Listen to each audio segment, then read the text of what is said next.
Hey everybody, welcome back to the channel. So it's kind of D-Day or D-Night for the weather to come in. So today's video is cooking and water. So there's a possibility that gas could go out. It could freeze in some areas. And the reason for that is there's water mixed in with the gas. And as the water freezes, it builds up and closes off the pipes. So, and that's what happened in Texas last year and Oklahoma.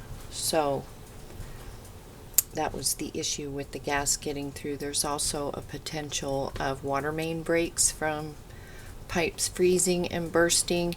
The same within your house. Let me grab something.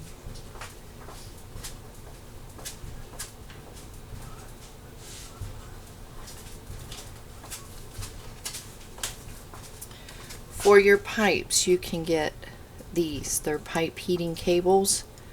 I don't have the cable because we're using it, but they have different lengths, and you just wrap the coil around your pipe and it warms up and keeps them from freezing. So this is an option. I know you probably can't run out and get stuff now, but something to think about to have in your preps. And then if you have a generator or a solar generator, you can plug this into that and keep it running if the power goes out. So that will help your pipes, keep them from freezing.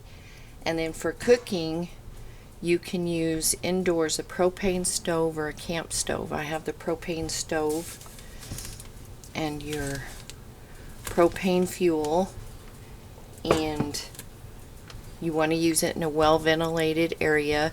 But I will say I have used these in tents when it's rained and stuff. We were camping in the Shenandoahs and we had a big storm, and I cooked with this in there and there were no issues. I just opened the little tent window and did what we needed to do. But you always want to have your carbon monoxide detector just in case, and just set up a cooking area in a well ventilated area and you should be okay. And you'll also want to make sure you have a fire extinguisher for emergencies. You should have one in your house anyways. So you can use this or the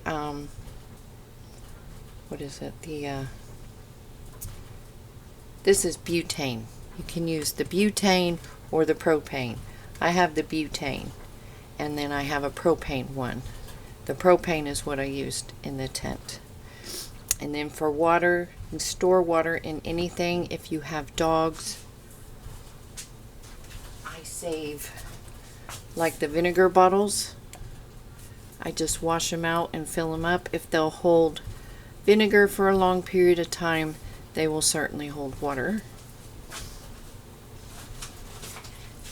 And I also save these white milk jugs for my dogs.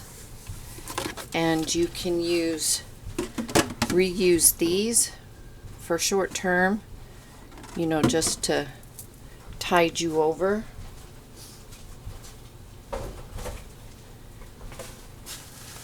Through a situation like this, you can wash these out, fill them up, and then you'll have them for a short-term situation. These are not good for long-term. They will break down and leak. Fill up any pitchers you have. Juice pitchers, water pitchers, tea pitchers, fill those up. And then, I don't know if I said this already, any of your empty mason jars, if you have the half-gallon jars, the quart jars, whatever, you can also utilize them for storing water in.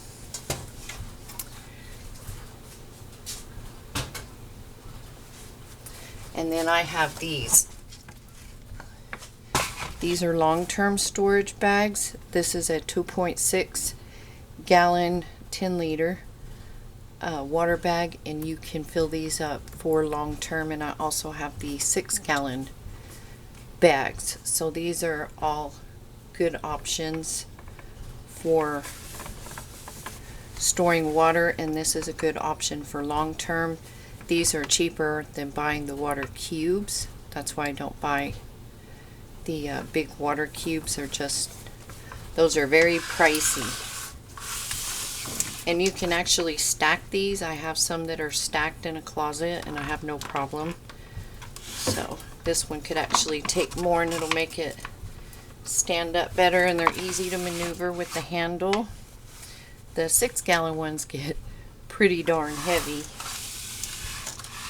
But yeah, and make sure you have your directions for your camp stoves so you know how to work them and you don't have any potential accidents with fire and stuff.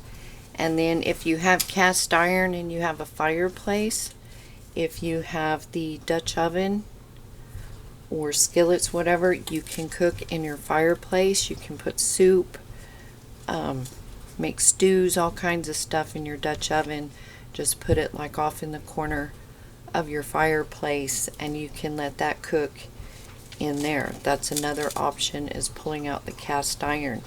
Bring in your pets. Do not leave your pets out in this. Tonight it's supposed to, with the wind chills, get to 25 or 30 below zero.